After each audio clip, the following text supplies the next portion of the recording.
Buenos días, hermanos. Estamos nuevamente aquí juntos para gozarnos en la palabra del Señor y entender mejor cada día los caminos del Señor que Él nos revela.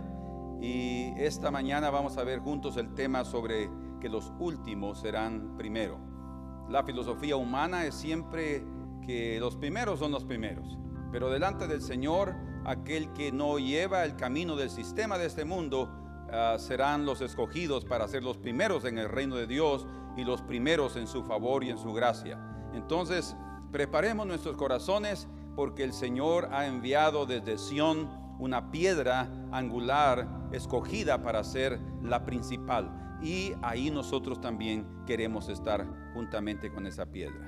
Amén. Entonces cantemos juntos antes de entrar en detalles de este mensaje.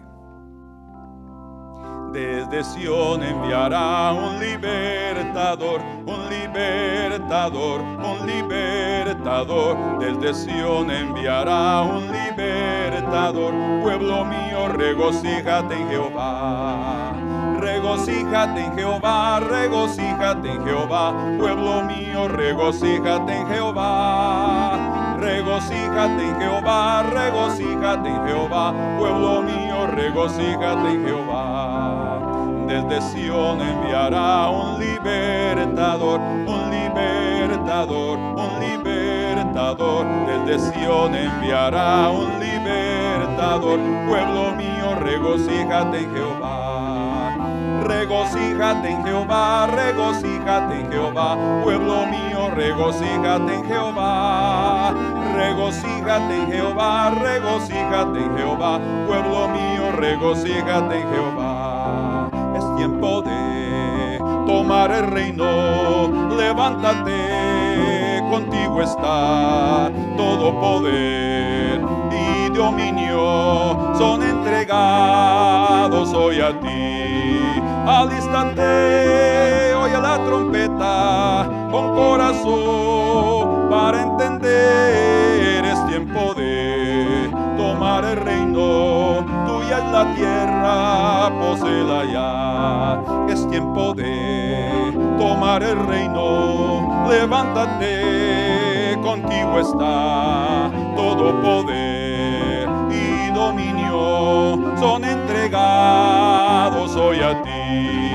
Alístate, oye la trompeta con corazón para entender. Es tiempo de tomar el reino. Tuya es la tierra, poséela ya. ¿Cómo podemos tomar el reino? Pues tomando la actitud y el carácter del rey, ¿sí? Que siendo Él el rey del universo, se hizo hombre, y estando en la condición de hombre, dice que se humilló a sí mismo, haciéndose obediente hasta la muerte y muerte de cruz. Entonces, tomando el lugar más bajo, Él llegó a tomar el lugar más alto. ¿Por qué nosotros también no seguimos sus pisadas y hacemos el ejemplo, tomamos el ejemplo de Él como el nuestro? Es tiempo de tomar el reino. Levántate, contigo está todo poder y dominio. Son entregados hoy a ti.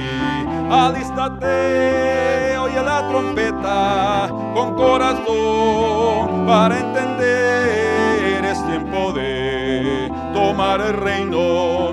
Tuya es la tierra, poséela ya. Desde Sión enviará un libertador, un libertador, un libertador. Desde Sión enviará un libertador. Pueblo mío, regocíjate en Jehová. Regocíjate en Jehová, regocíjate en Jehová. Pueblo mío, regocíjate en Jehová. Regocíjate en Jehová, regocíjate en Jehová. Pueblo mío, regocíjate en Jehová. Señor, te suplicamos que podamos nosotros realmente practicar la vida de ausencia del yo, del ego, y que podamos vivir de tal manera, Señor, que te seamos agradables y que el príncipe de este mundo, arrogante y orgulloso, sea vencido por el carácter humilde y manso de los seguidores del Cordero. Señor, en el nombre de Jesús te suplicamos, haz de nosotros tu ejército y haz, Señor, que como Sadrach y Mesach y Abednego venzamos, Señor, la estatua de Nabucodonosor. Gracias, Señor, esta mañana en el nombre precioso de Jesús. Habla en nuestros corazones, te lo pedimos. Amén. Pueden sentarse.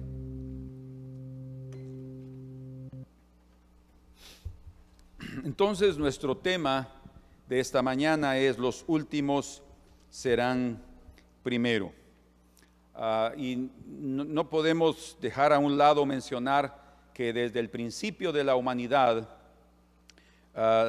los hombres ricos y poderosos son los que se han convertido en tiranos, se han convertido en opresores, por la simple razón de que el poder los transformó en seres implacables y ambiciosos. El poder en la vida o en la vida de un sistema, de una democracia, de un autoritatismo, de un gobierno totalitario, no importa su inclinación, socialista, comunista, un gobierno que se convierte, que llega a tener todo el poder en sus manos, es un gobierno que llega a corromperse. Es inevitable. Dice en Génesis capítulo 10 y en el versículo 8, y Cus engendró a Nimrod, quien llegó a ser el primer poderoso en la tierra. El primer poderoso en la tierra fue Nimrod. Y dice aquí que este fue vigoroso cazador delante de Jehová, por lo cual se dice: así como Nimrod, vigoroso cazador delante de Jehová, y fue el comienzo de su reino Babel. Él fue el iniciador del reino de Babel. Nosotros sabemos ya que Babel representa confusión, es lo que significa, es lo que es en sí, ¿no? De ahí se inició la confusión de las lenguas, de ahí, ahí en ese lugar, en la tierra de Sinar, se construyó la torre de Babel, donde los hombres querían llegar hasta el cielo por sus medios humanos. Entonces, desde que el hombre se separó de Dios al principio a través del pecado, el hombre ha buscado formas de convertirse en Dios, con D minúscula. El hombre en sí fue hecho a la imagen de Dios, pero debido al poder que es dado en sus manos, él también tiene las pretensiones y busca todos los medios necesarios para ser un Dios. No es raro poder oír cómo es que cuando hay personas que llegan a tener un dominio y poder sobre otros, ellos realmente se convierten en tiranos y sacan mucha ventaja y se enriquecen hasta que hacen prácticamente de su propio imperio su imagen. O sea, prácticamente lo que estamos diciendo es que el imperio que ellos llegan a levantar es el reflejo de lo que ellos mismos son. Por eso es que leemos ahí en Génesis 10:10, y fue el comienzo de su reino Babel. ¿Sí? ¿Por qué? Porque es el reflejo del carácter de Nimrod. Pero eso solo fue una introducción para que veamos que desde el principio de la humanidad los hombres han buscado ser poderosos. Pero en el libro de Daniel capítulo 2 y en su versículo 31 encontramos algo que necesitamos considerar juntos. Capítulo 2, verso 31, dice: tú, oh rey, veías, dice Daniel, he aquí una gran imagen. Escucha lo que él veía en sus sueños. Esta imagen, que era muy grande y cuya gloria era muy sublime, estaba en pie delante de ti, y su aspecto era terrible. Estaba en pie delante de ti. Eso es muy interesante porque pareciera como que era el reflejo del espejo. digamos así, digámoslo de esa forma. O sea, en el sueño estaba la imagen delante de él. Y él quería saber lo que eso significaba. Pero dice luego en el verso 32, la cabeza de esta imagen era de oro fino, sus pechos y sus brazos de plata, su vientre y sus muslos de bronce, y sus piernas de hierro, sus pies en parte de hierro y en parte de barro cocido. O sea, lo único que vio Nabucodonosor de oro fue la cabeza. Y en el versículo 37, Daniel está ya dando la interpretación desde el verso 36, pero en el versículo 37 dice: tú, oh rey, eres rey de reyes, o sea, el principal de esos reinos, porque el Dios del cielo te ha dado reino, poder, fuerza y majestad. Y donde quiera que habitan hijos de hombres, bestias del campo y aves del cielo, Él los ha entregado en tu mano y te ha dado el dominio sobre todo. Tú eres aquella cabeza de oro. Entonces aquí Daniel, el profeta Daniel, le interpreta el sueño a Nabucodonosor y le dice claramente que en el sueño él es la cabeza de oro, ¿sí? O sea, el primer reino revelado de los siguientes otros tres, porque fueron 4 reinos, imperios, grandes imperios que se manifestaron antes de la primera venida de nuestro Señor Jesucristo. De hecho, Él nació en medio, en la época de oro, podemos llamarlo así, del cuarto imperio, que era el imperio romano. Pero este legendario rey babilónico, después de su sueño, después de la interpretación que le fue revelado por Dios a través del profeta Daniel, y prácticamente era un sueño revelado para la humanidad, para lo que sucedería en los días de porvenir.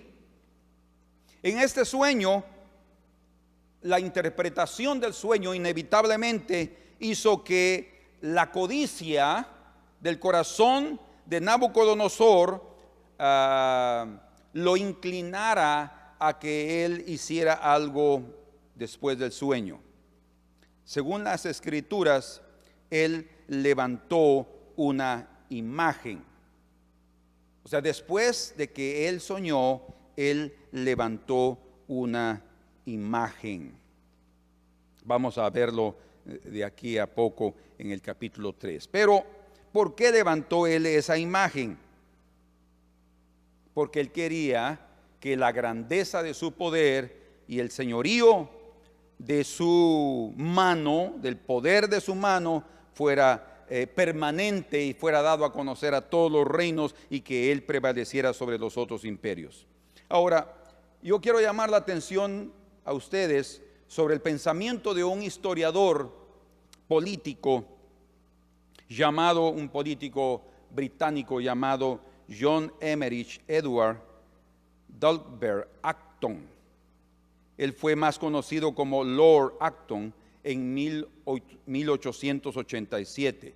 Él dijo una frase que vale la pena considerar, porque es una frase que revela el carácter de los hombres, el carácter de las instituciones que llegan a tener en sus manos un poder absoluto, sin la posibilidad de que nadie pueda criticarlos o que nadie pueda decir algo de ellos, porque según algunos hombres, cuando se llega a un cierto poder, creen que ya son infalibles, algo que es un engaño.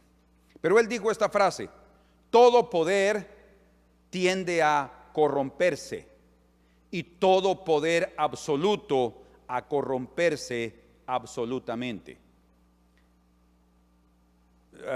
Por lo que he leído, ya había otro hombre que había dicho algo semejante unos años antes de él, pero él mencionó esta frase y se convirtió prácticamente en una ley. Le llaman la ley de Acton.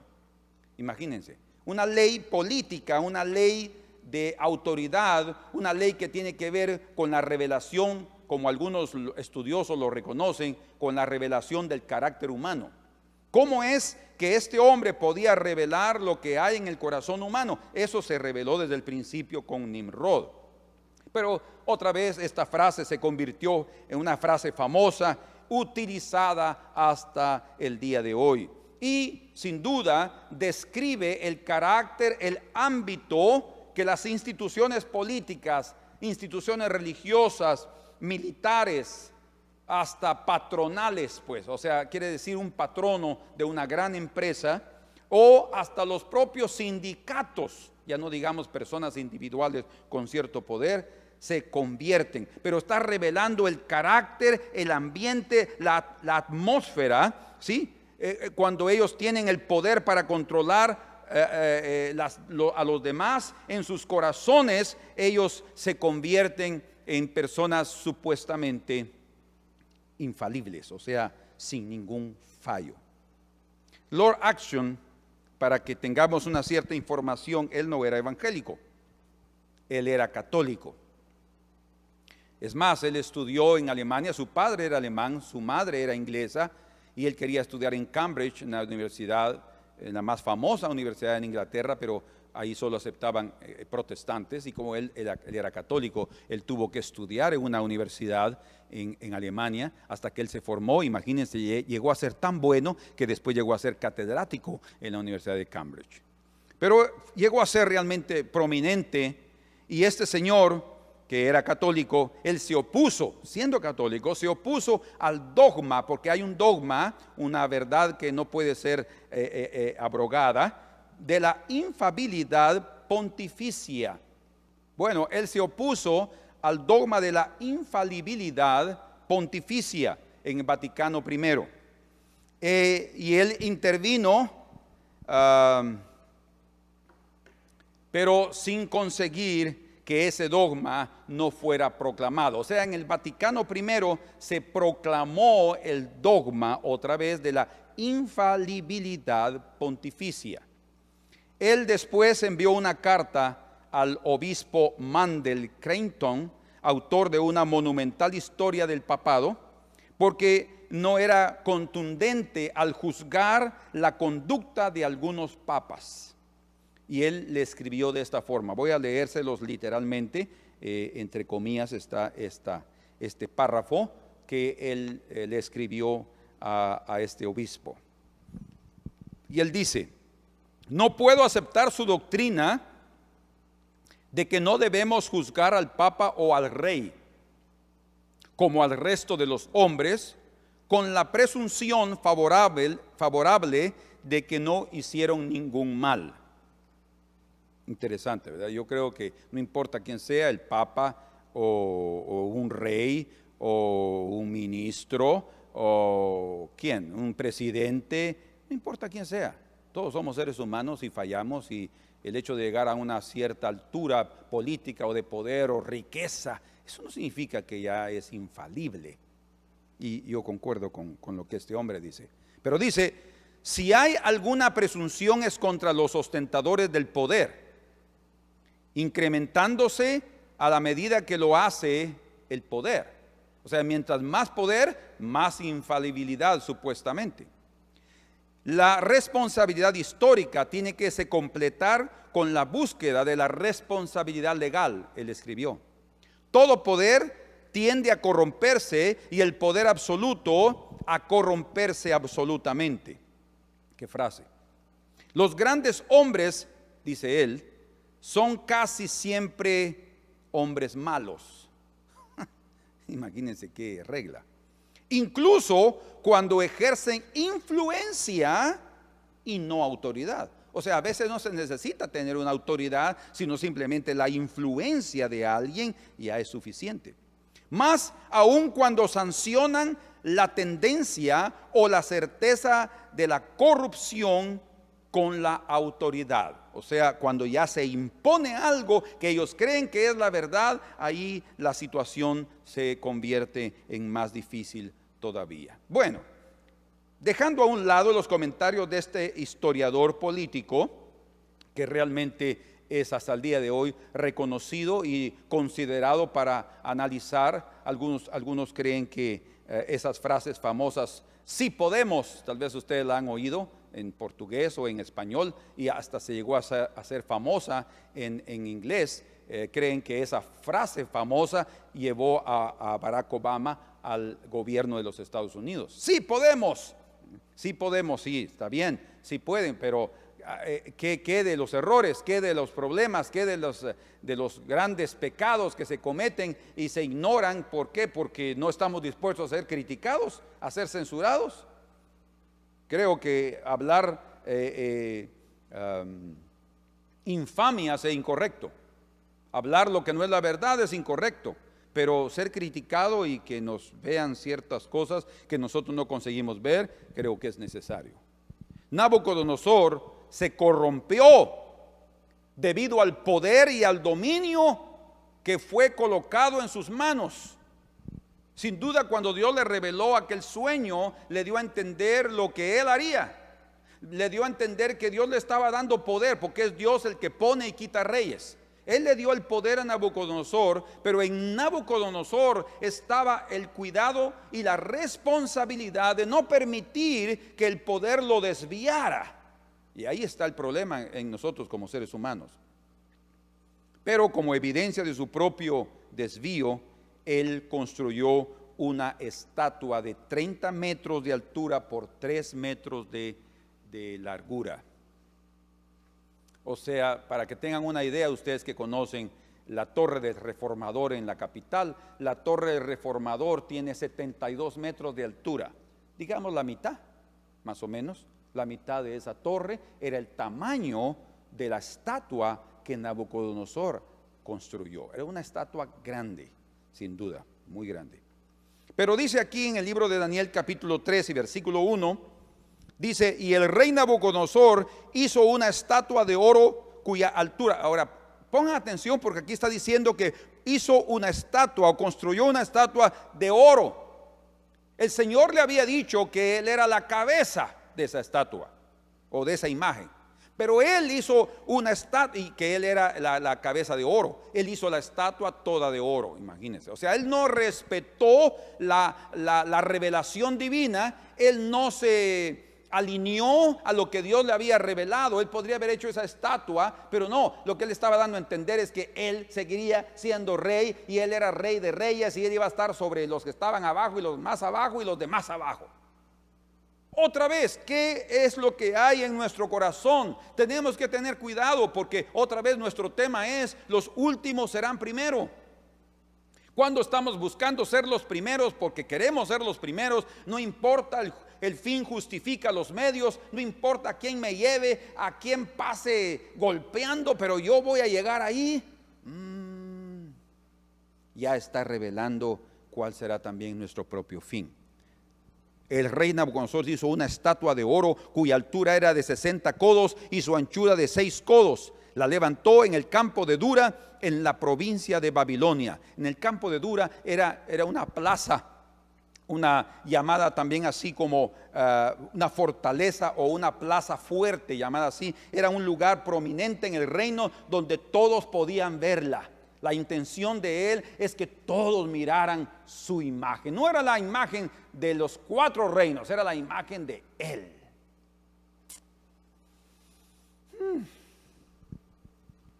Esa estatua era una representación de sí mismo.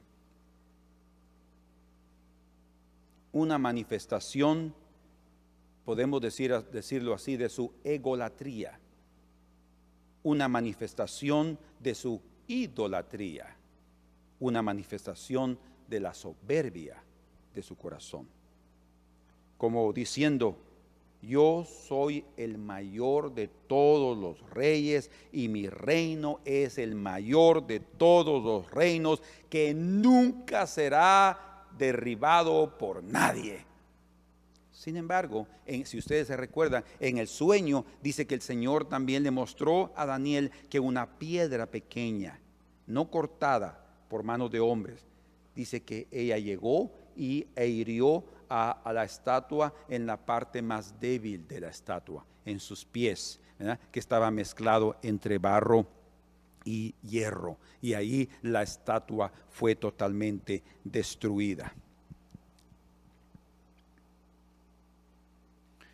En otras palabras, Nabucodonosor había levantado esa estatua como un dios o en representación de su Dios.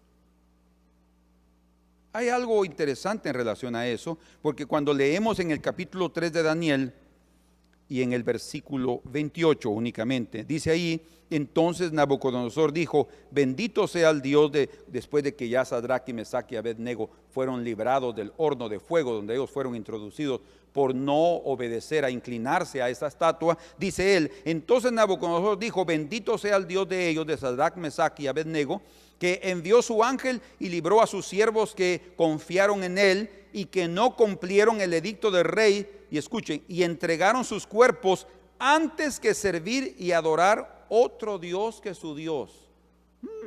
Aquí hay una revelación interesante. Dice, y entregaron sus cuerpos antes que servir y adorar a otro Dios. ¿Qué Dios? La estatua. No, la estatua era una representación del Dios de Nabucodonosor. Y no hay duda que el Dios de Nabucodonosor no era solamente un Dios babilónico, era su propia vida, su egoísmo, su orgullo, su soberbia estaba siendo representado ahí, ¿verdad? O sea, otra vez, los hombres siempre están tratando de buscar medios de cómo convertirse en dioses, de cómo convertirse, y a veces hasta inconscientemente, ¿verdad?, en los más importantes. Pero estos tres varones hebreos no se inclinaron y ellos no aceptaron inclinarse a esa arrogancia de Nabucodonosor. Primero porque ellos no se iban a inclinar delante de una imagen. Era orden de parte del Señor no inclinarse delante de una imagen, porque era la representación de un dios o de un demonio, sin duda. Estos tres amigos prefirieron dar sus vidas en vez de prostrarse y adorar delante de un hombre o delante de esa estatua. Prácticamente ellos, con su fidelidad, engrandecieron al Dios que merece únicamente el culto y la adoración. No sabemos qué fue lo que sucedió con aquella estatua después de que esos tres amigos no se inclinaran. Después de que esos tres amigos, esos tres hebreos, mostraran un total repudio hacia esa imagen. Y después de su grandiosa proclamación de que Dios era capaz de librarlos del fuego y de Nabucodonosor también, ellos prefirieron el martirio que la apostasía. Hermanos, ¿por qué estamos mencionando esto? Porque en el fin, en estos días, se levantarán hombres y algunos están esperando al anticristo. ¿Y por qué digo algunos? Porque el Señor va a mostrarnos que sí se va a levantar probablemente un hombre, pero hay tantas doctrinas y tantas interpretaciones del fin en relación a eso, que hoy en día vamos a tener que esperar que el tiempo nos lo demuestre. Ahora, la Biblia dice que se levantarán muchos anticristos. Está hablando y habla después del hijo de perdición. Y la Biblia no hace igual al hijo de perdición con el anticristo, con los anticristos, ¿verdad? Entonces tenemos que tener cuidado en relación a ese aspecto, pero no hay duda que en este día se levantará, o claramente en estos días se levantará una imagen. Y eso ya lo vemos claro en el propio libro de Apocalipsis. Yo se los voy a mencionar de aquí a poco. Pero si ustedes recuerdan, la pena que era, o el castigo que era para aquellos que no adoraran la imagen de Nabucodonosor, era que serían lanzados en un lago de fuego, mejor dicho, en un horno de fuego, calentado 7 veces más, dice. Qué interesante. No hay duda que ese contraste, ese negativo de la vida de Nabucodonosor y el haber hecho una imagen para que adoraran la imagen, otra vez, negativo, contraste, opuesto, es una revelación de lo que Dios está haciendo en su obra, porque Él también tiene un reino, y Él sí es un Dios infalible. Dios es un Dios, el único Dios infalible. Podemos decir y podemos proclamar la infabilidad de Dios.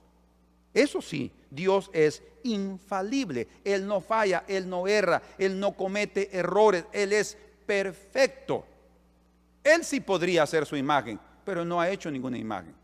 ¿Por qué? Porque Dios no es un Dios egoísta, Él no es un Dios presuncioso, orgulloso, soberbio. Él es un Dios humilde. Sin embargo, dice la Escritura que habrá una pena para aquellos que no adoren al Dios del cielo. ¿Cuál es la pena? Ah, sí, el infierno. El infierno también es un horno de fuego. Así como Nabucodonosor calentó aquel horno de fuego para destruir a los que no adorasen su imagen, de la misma manera hay un infierno para aquellos que no adoren al Dios del cielo y se inclinen a adorar esa imagen. No serán lanzados al horno de fuego de Nabucodonosor, sino al lago de fuego. Al propio infierno también serán lanzados, que él mismo será lanzado al lago de fuego. Es interesante que la Escritura, hablando de Jesús, dice en Colosenses que Él es la imagen del Dios vivo. Imagínense. Colosenses capítulo 1, versículo 15 dice, hablando de Jesús, Él es la imagen del Dios invisible. Él es la imagen del Dios invisible. O sea, esa imagen nosotros sí tenemos que adorar. En el verso 18 dice, y oigan esto, qué tremendo. Y Él es la cabeza.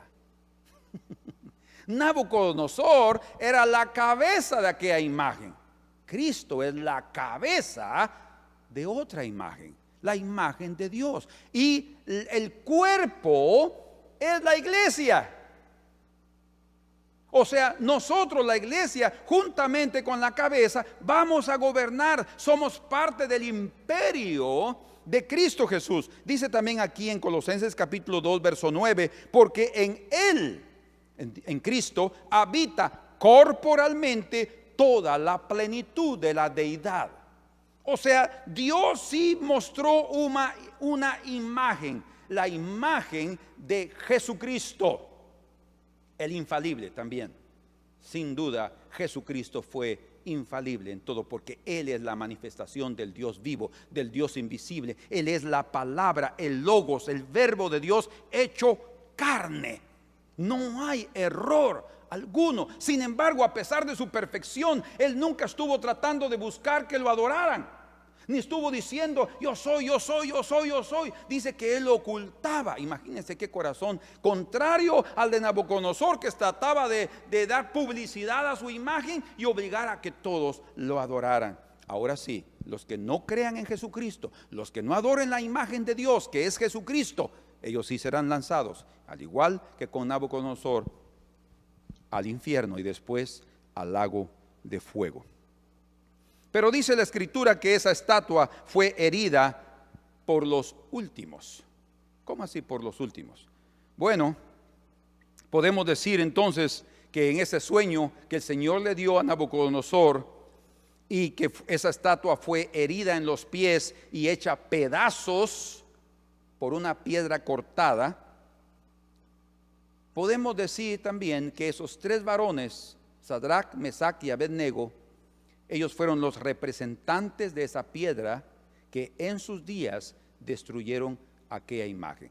Es decir, otra vez, no sabemos qué sucedió con la imagen, pero lo que sí sabemos es que la actitud y la postura firme que tomaron esos tres varones hebreos hizo con que para Nabucodonosor realmente la imagen no tuviera más valor, porque se dio cuenta que a pesar de que esos tres varones desafiaron la imagen y él los lanzó al fuego, el verdadero Dios los libró del horno del fuego. Tanto es así que después el propio Nabucodonosor dijo, el nombre del Dios de ellos es el único que debe ser temido, dice, y el único que debe ser adorado, porque solo Él puede librar del horno de fuego. Y qué interesantes las palabras de Nabucodonosor. Solo Él puede librar del horno del fuego. Y yo quiero decirles algo en relación a esto. Otra vez, lo que Nabucodonosor hizo, las palabras que él dijo, son un reflejo, un negativo de lo verdadero de Dios. ¿Por qué? Porque solo Dios es el único que puede liberarnos del fuego eterno, del infierno. Dios es el único que puede librar a la humanidad del lago de fuego. ¿Cómo? Cree en Él y adora a su imagen, la imagen de Jesucristo. Tenemos que ver en Jesucristo al Dios invisible hecho carne, reconocerlo y adorarlo con todo nuestro corazón, y en ese instante somos librados del horno de fuego. Nunca llegaremos a ese lugar, no podrá consumirnos ese fuego. ¿Por qué? Porque el Señor nos habrá librado a través de la fe en su nombre. Amén. Pero otra vez, esos 3 varones, ellos fueron los rechazados de su época. ¿Rechazados por qué? Porque ellos no se estaban adaptando, no se estaban conformando al sistema de Nabucodonosor. Ellos eran contrarios. Los demás sí estaban buscando siempre su lugar, aceptando la condición, haciendo pactos y alianzas con el maligno. Ellos no, ellos estaban allá separados, los últimos. Pero ellos fueron los usados para acabar con aquella imagen. Volviendo a Daniel,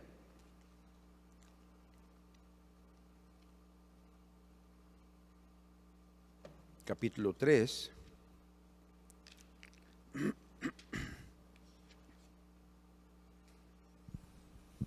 Dice en el verso 29: por lo tanto decretó que todo pueblo, nación y lengua que dijere blasfemia contra el Dios de Sadrach, Mesach y Abednego. O sea, imagínense, después de lo que ellos hicieron, ellos acabaron con la imagen de Nabucodonosor.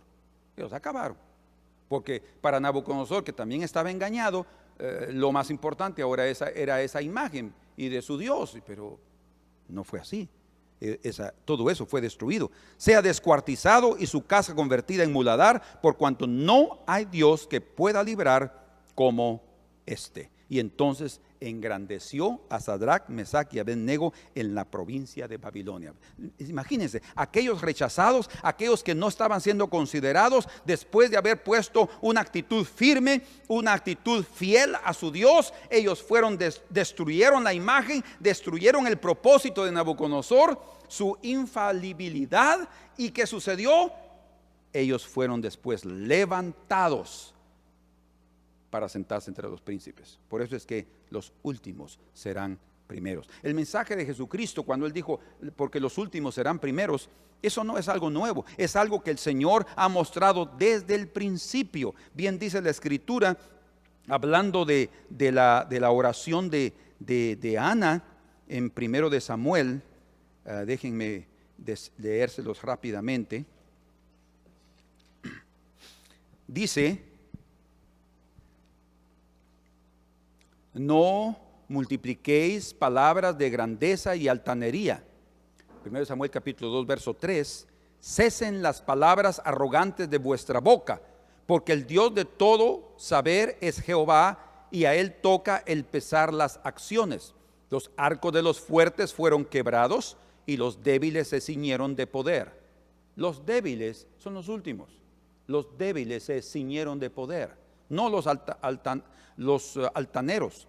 Los saciados se alquilaron por pan, y los hambrientos dejaron de tener hambre. Hasta la estéril ha dado a luz 7, y la que tenía muchos hijos languidece. Jehová mata, Él da vida. Él hace descender al Seol y hace subir. Jehová empobrece y Él enriquece, abate y enaltece. Él levanta del polvo al pobre.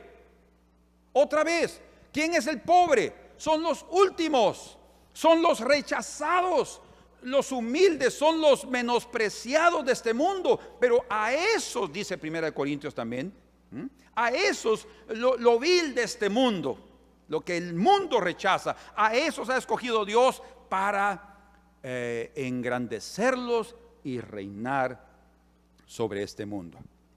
Al final, cuando el tiempo de los gentiles termine, según Lucas capítulo 21 y versículo 24, ahí dice: y caerán a filo de espada y serán llevados cautivos a todas las naciones, y Jerusalén será hollada por los gentiles hasta que los tiempos de los gentiles se cumplan. Jerusalén será hollada, pisada, o sea, maltratada, dominada por los gentiles. Pisar en la Escritura es símbolo de dominio.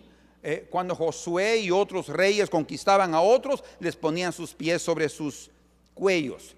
como símbolo de ya estando. ¿Por qué? Porque el cuello es también símbolo de la cerviz, es símbolo de nuestra voluntad rendida. Ellos se han rendido al poder de estos otros. Entonces, ¿qué sucede? El Señor, después de que Jerusalén sea hollada, pisada, controlada, gobernada por un tiempo, el Señor está hablando que va a dar un tiempo de 1260 días, 3 años y medio, dice en Apocalipsis, va a ser hollada por los gentiles. Cuando ese tiempo se cumpla, entonces ¿qué va a suceder? Van a caer a filo de espada, y en ese periodo que va a venir la piedra angular, la piedra de esquina, la piedra que fue rechazada por todos, va a aparecer. Por eso leemos también en Mateo capítulo 21 y versículo 42, dice: Jesús les dijo,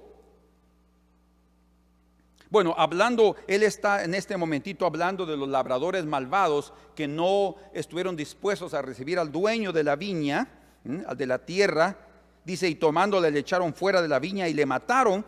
Cuando venga pues el señor de la viña, ¿qué hará a aquellos labradores? Le dijeron ellos, la propia interpretación de los fariseos: a los malos destruirá sin misericordia y arrendará su viña a otros labradores que le paguen el fruto a su tiempo. Jesús les dijo: ¿nunca leíste en la escritura la piedra que desecharon los edificadores? La piedra que desecharon los edificadores. Cuidado con nuestra actitud de estar rechazando una piedra. Piedras hablan de hombres, como los hermanos de José. Ellos estaban rechazando al futuro gobernador. Ellos estaban rechazando al futuro salvador de ellos, al que el Señor estaba enviando para preparar un camino para que ellos no se murieran de hambre, ellos todos y su familia. O sea, prácticamente el Señor sacrificó la vida de José en grandes angustias y tribulaciones para preparar un lugar y comida para la familia, sus hermanos y sus familias. Qué tremendo. Cuidado en no encontrar nosotros rechazando o menospreciando al gobernador. Ellos estaban ahí menospreciando a Jesús, y él dice: la piedra que desecharon los edificadores, los príncipes, ha venido a ser cabeza del ángulo. Todo lo que el hombre menosprecia, Dios lo utiliza para colocarlo como principal. Es lo que está diciendo, como cabeza del ángulo.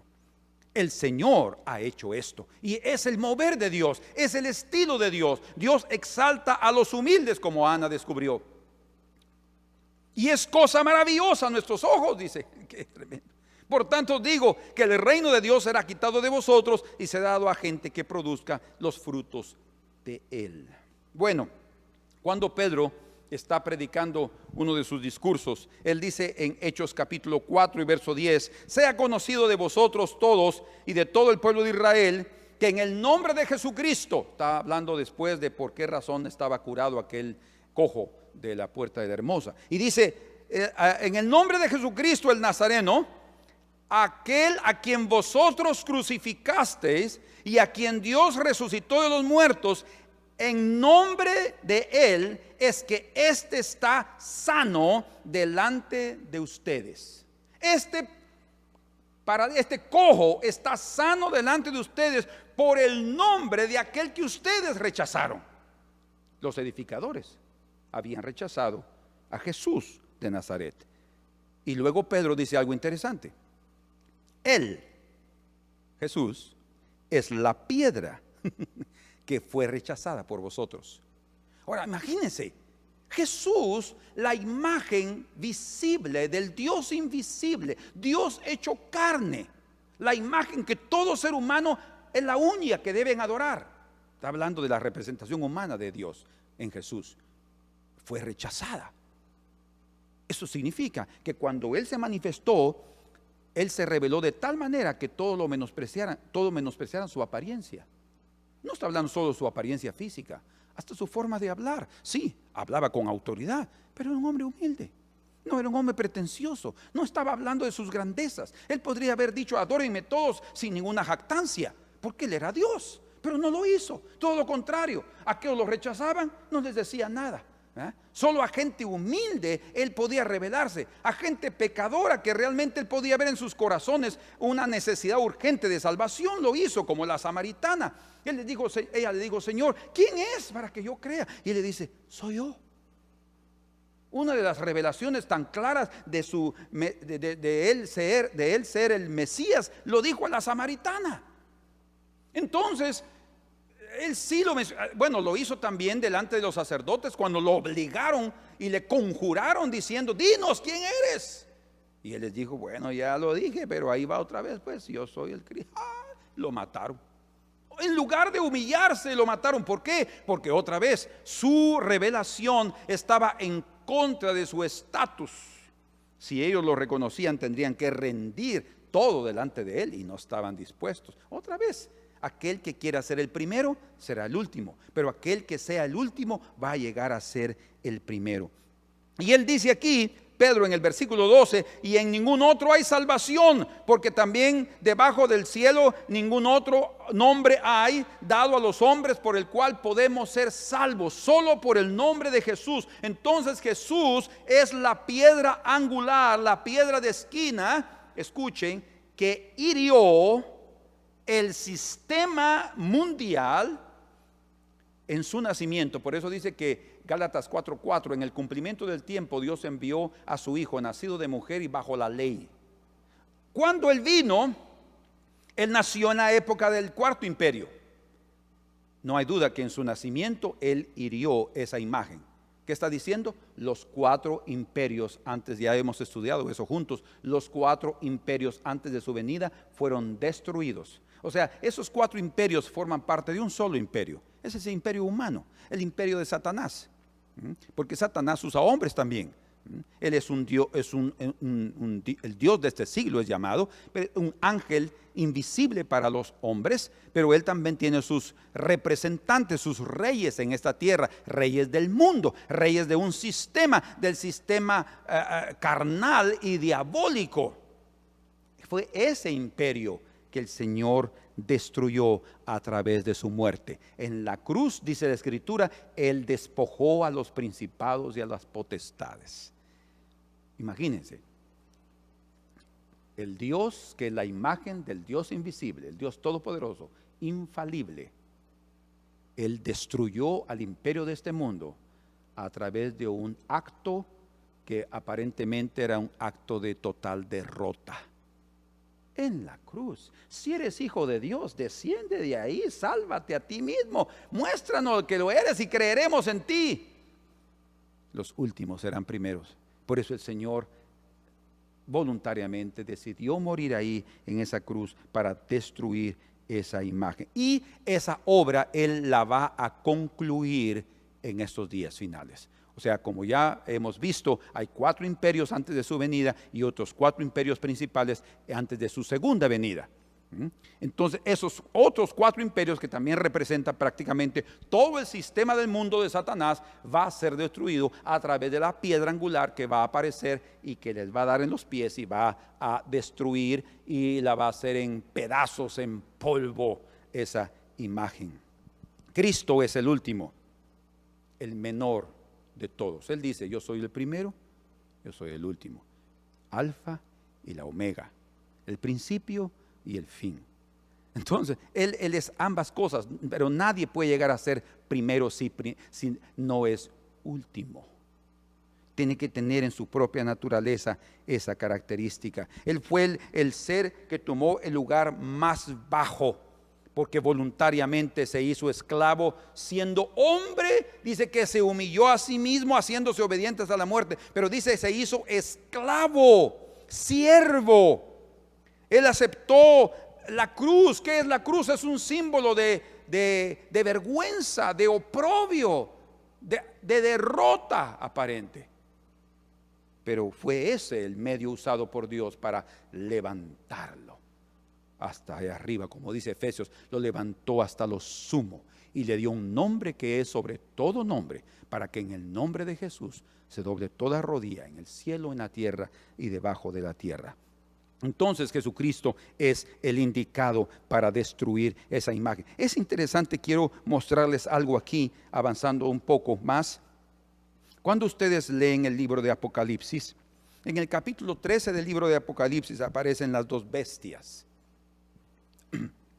Y dice el verso 2, y la bestia que viera semejante a un leopardo y sus pies como de oso y su boca como boca de león, y el dragón le dio su poder y su trono y gran autoridad. Luego,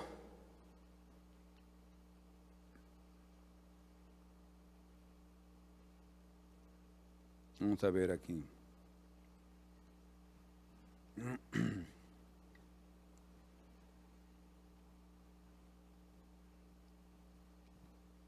Sí. Luego en el versículo 11 dice, después vi otra bestia que subía de la tierra y tenía 2 cuernos semejantes a los de un cordero, interesante, pero hablaba como dragón, o sea, con el carácter del enemigo. Y ejerce toda la autoridad de la primera bestia en presencia de ella y hace que la tierra y los moradores de ella, escuchen, adoren a la primera bestia cuya herida mortal fue sanada. También hace grandes señales de tal manera que aún hace descender fuego del cielo y a la tierra delante de los hombres. Y dice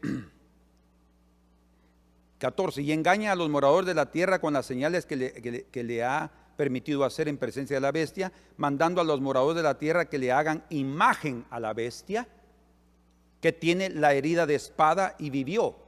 Una imagen. En los últimos días, otra vez, el sistema de este mundo va a levantar una imagen. O sea, todo comienza en Génesis 1:26, cuando el Señor dice, hagamos al hombre a nuestra imagen, conforme a nuestra semejanza. Lo que Dios quería revelar es que el hombre tuviera su imagen, su carácter. Cuando habla de la imagen nos imaginamos aquella idea antropomorfista que habla de Dios tiene 2 brazos, Dios tiene 2 ojos, Dios tiene una nariz igual que el hombre. No está hablando propiamente de la parte física, a pesar de que sí hay esa imagen, pero le está hablando del carácter, que el hombre en sí, lo que él perdió. Pero ahora él está aquí revelando que al final de los tiempos nuevamente una imagen se va a levantar y le van a dar poder a esa imagen, dice, a la bestia que tiene herida de espada y vivió, y se le permitió infundir aliento a la imagen de la bestia para que la imagen hablase e hiciese matar a todo el que no la adorase. O sea, todos los moradores de la tierra van a ser obligados, como en los días de Sadrach, Mesach y Abednego, a adorar esa imagen. ¿Qué representa esa imagen? Pues la egolatría y la idolatría y la arrogancia del sistema humano, que tiene como fondo otro espíritu, que es el espíritu del dragón, que es Satanás. Entonces esa manifestación va a ser establecida, sí, por eso es que muchos dicen que el anticristo, bueno, sí, aquí está hablando de las bestias. No está diciendo Pablo, Juan es el único que habla del anticristo, en sus cartas. Él es el que habla del anticristo y Juan es el que escribe el Apocalipsis, y él no menciona aquí al anticristo, pero sí menciona las bestias. Por eso es que tenemos que tener cuidado en relación al manejo de estas dos cosas. Pero aquí está hablando de que las bestias, que es prácticamente como en el Antiguo Testamento, como en el Nuevo también, la palabra es consistente siempre. ¿Qué es las bestias en el Antiguo Testamento? Imperios. En el Nuevo Testamento son imperios, o sea, otro imperio más se levantará en este mundo, y ese imperio tendrá tal dominio que va a obligar a todos. Solo los fieles, como Sadrach, Mesach y Abednego, no se van a inclinar en detrimento de sus propias vidas, no se inclinarán. Pero esa actitud va a ser tomada por Dios también, para que esos santos que reflejan el carácter de Cristo destruyan esa imagen. Esa imagen va a ser destruida, porque cuando el Señor aparezca, todos los imperios de este mundo van a ser destruidos y van a tener que inclinarse delante de aquel glorioso Señor. Bueno, entonces en el libro de Apocalipsis, en el capítulo 13, se revelan las 2 bestias y la imagen que es levantada. O sea, prácticamente, en otras palabras, en el capítulo 13 de Apocalipsis se manifiesta otro Nabucodonosor con otra imagen, ¿sí? Y así como aquella imagen fue destruida, esta también será destruida. Pero vean qué interesante, porque inmediatamente después del capítulo 13, y otra vez consideremos y recordémonos que en la escritura, desde el principio, cuando ella fue escrita, no habían divisiones de capítulos ni versículos. Esto fue hecho después por los hombres para hacer más entendible la lectura de las escrituras, ¿verdad? Pero inmediatamente después del capítulo 13 quiere decir que el mensaje es secuencial, continúa lo que el Señor está diciendo en relación a esto. Después de la imagen que es construida para ser adorada, vea lo que sucede aquí, capítulo 14. Después miré, verso 1, y he aquí el Cordero estaba en pie sobre el monte de Sión, y con él 144,000 que tenían el nombre de él y el de su padre escrito en la frente. Inmediatamente después de la manifestación de la bestia y de su imagen, aparece el Cordero de Dios sobre el monte Sión.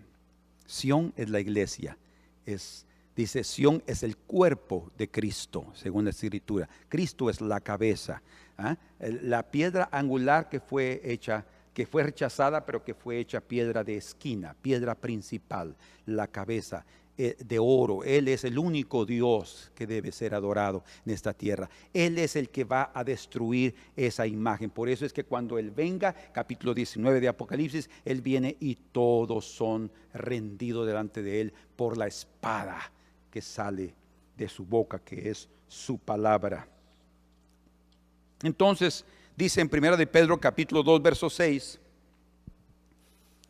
por lo que también en la escritura se contiene: he aquí que pongo en Sión, la iglesia, una piedra principal de esquina. ¿Cómo así la iglesia? Bueno, ustedes pueden verlo en Hebreos capítulo 12, versos 22 y 23, que Sión es la iglesia. Ahí dice claramente. Vámonos a 1 de Pedro, para dejarlo exactamente como está en la escritura. Tratando de ahorrar tiempo, porque el tiempo se me está yendo. Estoy tratando de traducir, pero a veces puede haber alguna diferencia y no quiero errar en eso. 1 de Pedro capítulo 2 y versículo 6.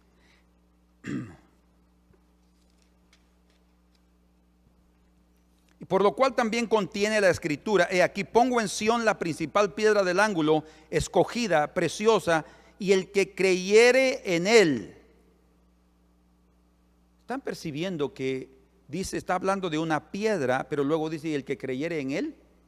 ¿Por qué? Porque esa piedra representa a Jesús. No será avergonzado. Para vosotros pues, los que creéis, bendito sea el Señor, Él es precioso. Él es el primero, sin duda.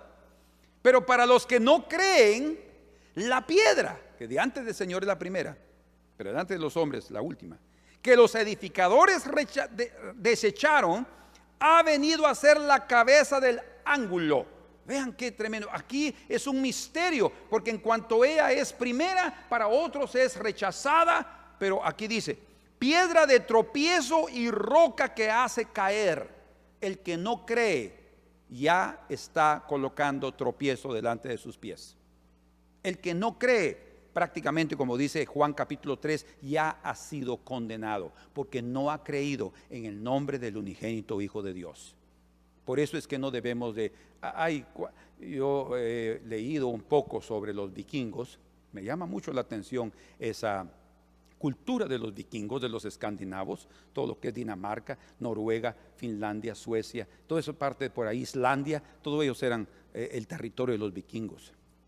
Según la historia, dice que ellos comenzaron a invadir Europa porque sus tierras no eran muy buenas para cultivo. Entonces ellos tenían que ir invadiendo y robando y implantando y eran considerados paganos porque el cristianismo ya había avanzado hasta Inglaterra, toda esa parte, Irlanda, todo eso era parte ya de Inglaterra, del Imperio Romano Católico.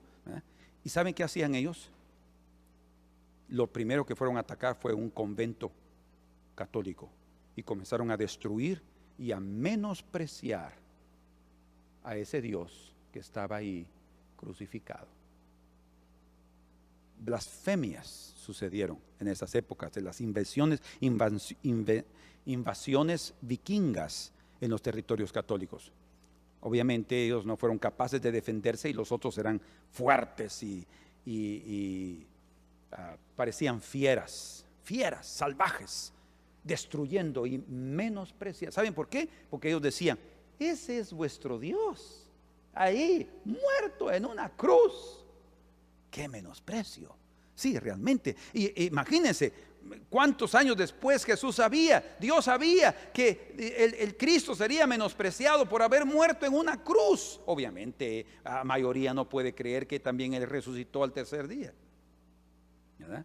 Que era parte del plano divino, pero no lo pueden entender de esa forma. Entonces los grandes, los poderosos, siempre van a menospreciar el camino más débil, entre comillas.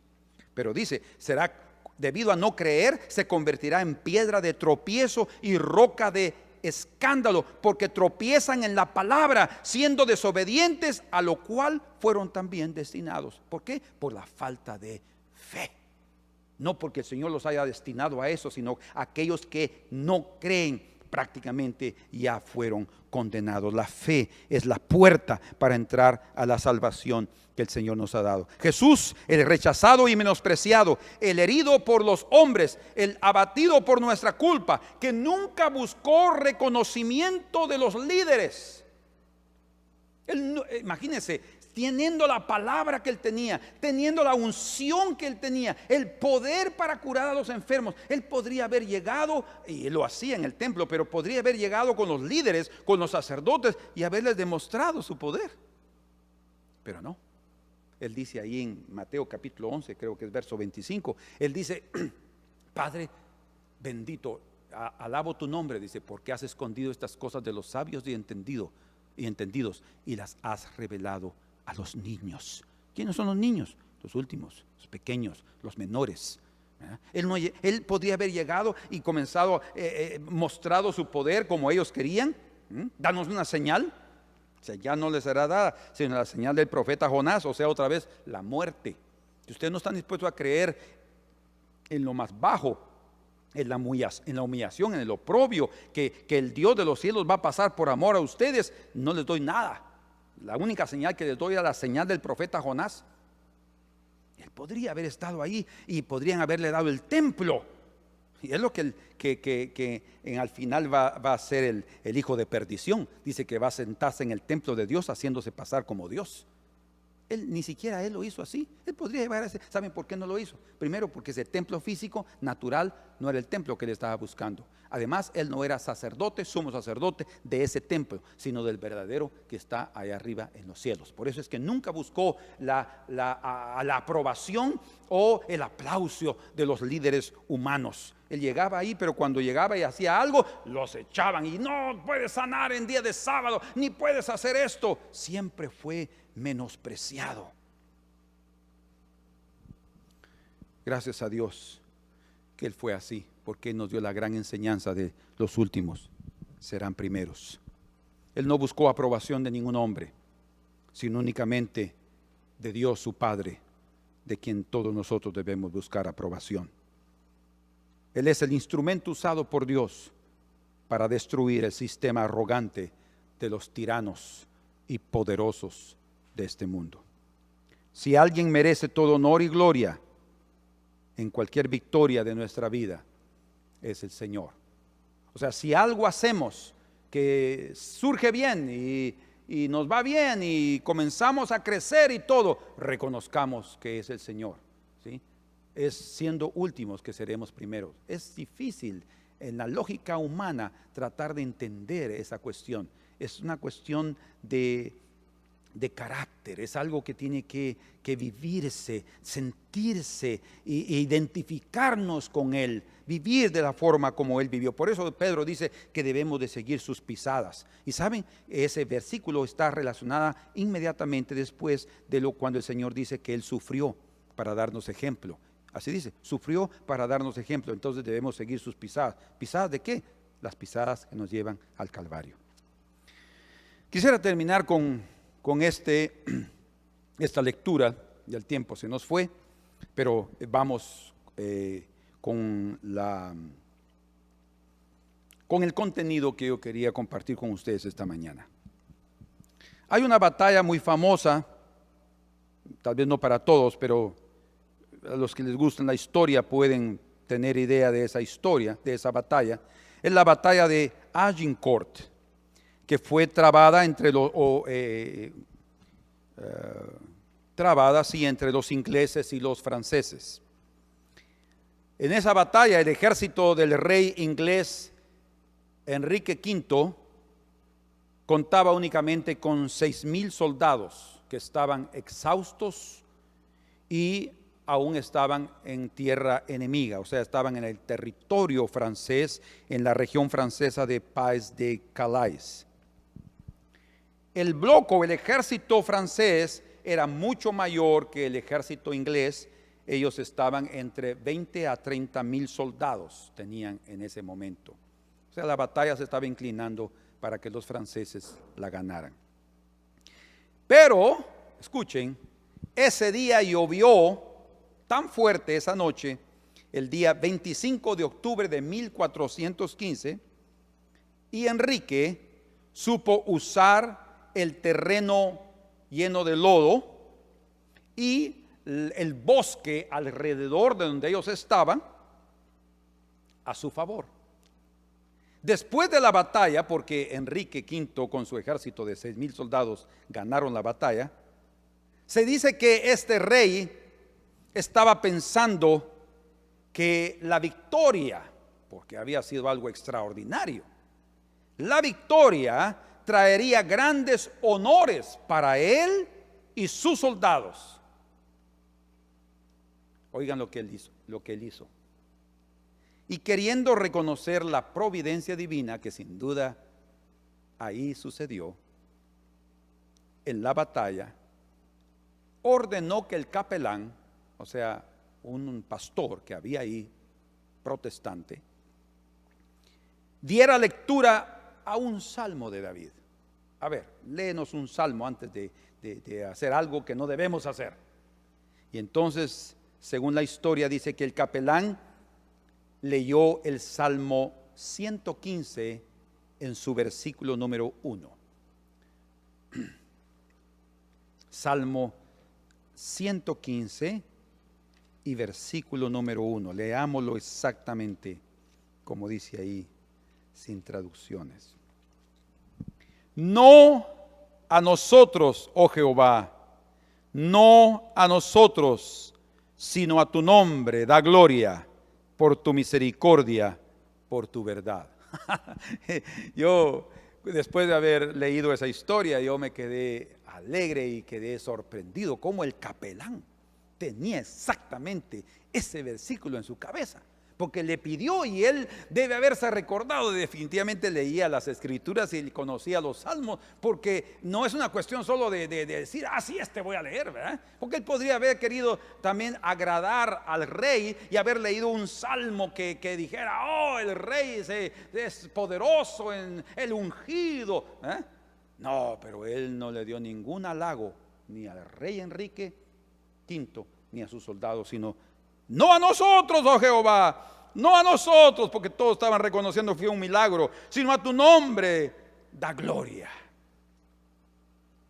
Dice que el rey, después de haber oído leer el versículo número 1, descendió de su caballo e hicieron lo mismo toda la caballería, y todos, desde el rey hasta el último soldado, se inclinaron hasta el suelo, tocando con sus rostros el suelo,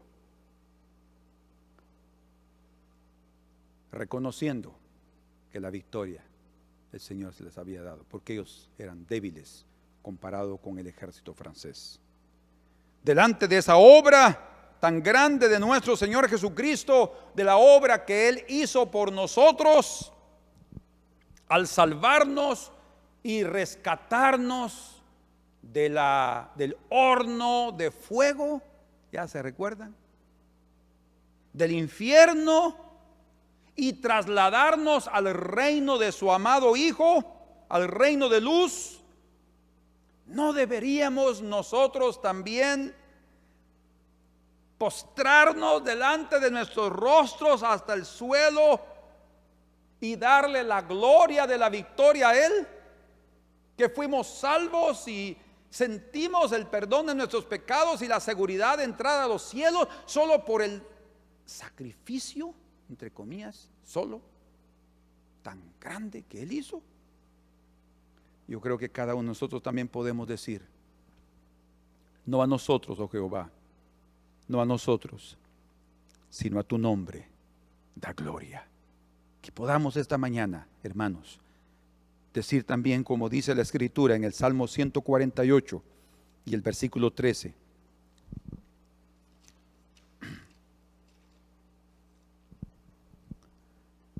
alaben el nombre de Jehová, porque solo su nombre es enaltecido. Su gloria es sobre toda tierra y cielos. Él ha exaltado el poderío de su pueblo, no nosotros, no por nuestra habilidad, no por nuestra fuerza. Alábenle todos sus santos, los hijos de Israel, el pueblo a Él cercano. Aleluya. Señor, en esta mañana queremos reconocer tu poderío. Tú eres nuestro Dios. Tú eres nuestro Señor y Rey. Tú eres el único infalible, Señor. El único que no puede errar, porque eres perfecto. Aún así, has venido a esta tierra y te hiciste un hombre humilde y manso. Y llegando a la parte más baja del infierno, hasta el vientre de la tierra, tomaste nuestro lugar y nos salvaste, Señor, del horno de fuego. Y nos has trasladado al mismo lugar donde fuiste exaltado, a los cielos. No a nosotros, oh Jehová, sino a tu nombre da gloria. Queremos nosotros también, Señor, aprender a ser de los últimos. No importa que nos rechacen por nuestra creencia. No importa que nos menosprecien por nuestra fe. No importa que nos hagan a un lado por nuestro estilo de vida, porque no concordamos con el estilo de vida de este mundo, porque no vivimos en la corrupción de este mundo. No vivimos en santidad para agradarte a ti, Señor. Y nos negamos a nosotros mismos para agradarte así, a ti, Señor. Señor, en el nombre de Jesús, que abracemos este camino, porque los últimos serán primero y los primeros serán últimos. Señor, en el nombre de Jesús, engrandecemos tu nombre. Señor, queremos ser parte de esa piedra, del cuerpo de esa piedra, de Sión. Oh Dios, tú eres la cabeza de oro, no un hombre. Tú eres, Señor, el Rey de reyes y Señor de señores, no un hombre. Tú eres el único, Señor, que merece nuestro respeto, nuestra adoración y nuestra rendición. Por eso esta mañana, Señor, nos rendimos delante de ti y te pedimos, Señor, que ganes nuestras victorias, que nos des la fuerza, que la providencia divina intervenga en nuestros problemas. Muchos aquí estamos en luchas, muchos aquí estamos en dificultades. Y hemos luchado y nos hemos esforzado y hemos tratado de seguir adelante. Y estamos ahora delante de un enemigo más fuerte que nosotros. Pero sabemos, Señor, que en ti está el poder y la gloria. En el nombre de Jesús te pedimos, interven en cada caso, interven en cada vida, en cada familia, en cada necesidad, Señor. Y que vean el mover de tu mano y levanten su voz, Señor, para reconocerte en medio de ellos.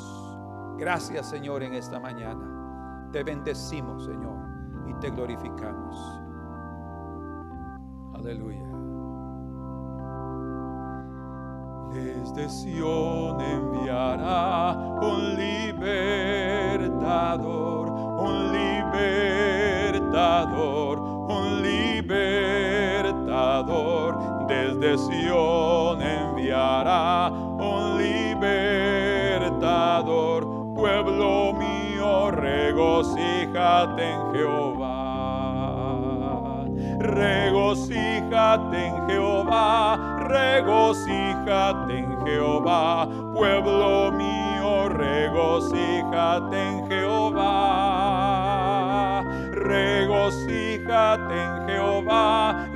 regocíjate en Jehová, pueblo mío, regocíjate en Jehová. Por eso es que podemos cantar también juntos esta mañana y decir que somos parte de ese ejército, y el Señor quiere que tomemos victoria abrazando nuestra cruz y dejando que Él haga su voluntad en nuestras vidas. Es tiempo de tomar el reino, levántate, contigo está todo poder y dominio, son entregados hoy a ti. Alístate, oye la trompeta con corazón para entender, es tiempo de tomar el reino, tuya es la tierra, poséela ya. Alístate, oye la trompeta con corazón para entender, es tiempo de tomar el reino, tuya es la tierra, poséela ya. Desde Sión enviará un libertador, un libertador, un libertador. Desde Sión enviará un libertador. Pueblo mío, regocíjate en Jehová, regocíjate en Jehová, regocíjate en Jehová. Pueblo mío, regocíjate en Jehová, regocíjate en Jehová, regocíjate en Jehová. Pueblo mío, regocíjate en Jehová. Amén. A pesar de tus batallas, a pesar de sentir que estás débil y que las cosas no están saliendo tal vez como quisieras, y estás en un lugar con mucho lodo como el rey Enrique V, en medio de un montón de árboles que no sabes para dónde moverte, cree que ahí mismo el Señor puede operar un milagro en tu vida. Amén. Él es fiel y Él nunca va a abandonarnos si estamos dispuestos a creer que Él es fiel. Él no puede negarse a sí mismo. Amén. Que el Señor los bendiga. Este tema no lo hemos concluido. Hay tal vez otros 2 domingos más que vamos a tratar sobre los últimos serán primero, para que entendamos a cabalidad cómo es el sistema y el camino que Dios ha escogido para llevarnos a la gloria. Que Dios los bendiga y los amamos, y adelante en el nombre del Señor Jesús.